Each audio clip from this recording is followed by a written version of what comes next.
Hinanap ang ina at iniwan ang ina. Dalawang magkaibang kwento kung saan ay involved ang parehong nanay nila. Guys, hello guys, it's me again, Rampadorang Inday Vlog. Hello guys, it's me again, Rampadorang Inday Vlog. Hello guys, narito na ang ating hot trending topics for today's video na kung saan nga ay pinagkukumpare nga itong si Carlos Yulo at itong si Julius Manalo. Ano nga ba ang pinagkaiba ng dalawa bilang isang anak at hindi atleta? Parehong hero ng bayan, parehong nakakaiyak. Si Julius Manalo, maiiyak ka sa tuwa dahil nagkita na sila ng kanyang ina. Si Carlos Yulo, maiiyak ka sa gigil dahil hindi nagpapakita sa kanyang ina. Ang issue nga dito kay Carlos Yulo at sa ina niya ay mas lalong nagpapatrigger ng galit between nga sa nanay at sa anak. Mas lalong nagre-rebelde ang anak dahil parang feeling nila may kakampi na sila or tama nga sila. Yung kay Carlos Yulo na pinaniniwalaan ng mga rebelding anak or mga suwail na anak na may kakampi na nga sila. Samantalang ito kay Julius Manalo na nawalay ng 31 years at nangulila sa ina, wala siyang tinanim na galit dito. Kaya sa ating mga anak na nakasama natin ng ating ina ay napakaswerte nga natin. Isang magandang example nga itong si Julius Manalo sa mga kabataan na dapat marunong tayong tumanaw ng utang na loob at rumispeto sa magulang kahit ano paman ang nagawa nila. Si Carlos Yulo na pinabayaan ang kinagisnan at nakasamang ina at mga kapatid nang makamit ang tagumpay at pinili ang babaeng sumulpot lamang ng isang iglap at pinili niya kaysa pamilya niya. Samantalang si Julius Manalo naman ay ginawang inspirasyon ang pagkawalay sa ina at ang pagmamahal at malasakit ng kapatid sa kanya para makamit ang tagumpay for 31 years at dito niya hinanap ang ina na mulat sa pool hindi nawalay sa isipan at puso niya. Dalawang magkaibang kwento kung saan ay involved ang parehong nanay nila pero tila magkaiba sila ng tugon sa nangyari. Isa sa kanilang dalawa ay pinili na magpatawad at ibigay pa rin ang pagmamahal at respeto sa nagbigay ng buhay sa kanya.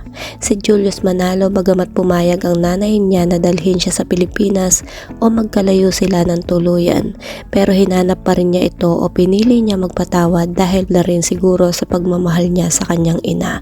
Samantalang si Carlos Yulo naman ay pinagbintangan niya at tinawag pa niyang magnanakaw ang kanyang ina dahil lamang sa issue ng pera at tuluyan ng di pinansin maging ang buo niyang pamilya hanggang sa ngayon. I'm hoping that Carlos Yulo learns from this reunion of son Julius, half-brother of actor Jay Manalo and his mom, a Korean who were separated for 31 years. Despite all that happened, good or bad, forgiveness and putting family first is the key to real happiness. Ang ina, balibaliktarin mo man ang mundo, siya ang tunay na liwanag sa iyong katauhan at walang hanggang pagmamahal. Hindi yan tulad ng ibang tao na maaaring panandalian lang ang pagmamahal. I always believe that blood is thicker than water. Hoy, gumising ka Kaloy. Dalawang kwentong ito, dito natin makikita yung napakalaki ng impluwensya ng partner natin sa buhay.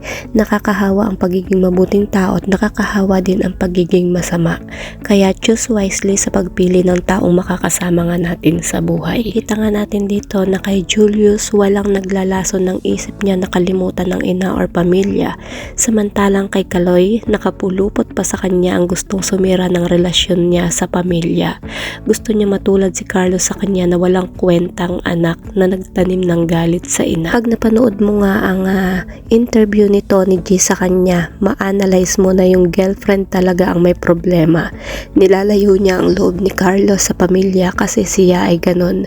Naglayas nga siya sa puder ng ina niya. Sana makipag-ayos na si Kaloy sa ina niya kahit di nabigyan ng pera. Ang mahalaga, maayos na sila. Ang pera nga nauubos pero ang pagmamahal ng ina sa anak walang hangganan. Moral lesson nga dito is makikita natin na full of love and compassion for mom. Ito nga yung kay Julius Manalo at ito naman yung kay Carlos Yulo na full of anger, disrespect and selflessness for whole family. So that's it guys. Ano ang inyong komento? Ano ang inyong reaction? At ano ang inyong suggestion? I-comment nyo na yan. Kung hindi pa kayo nakasubscribe sa aking YouTube channel, kindly hit the notification bell, like, and share. Maraming salamat. Ingat po ang lahat and God bless.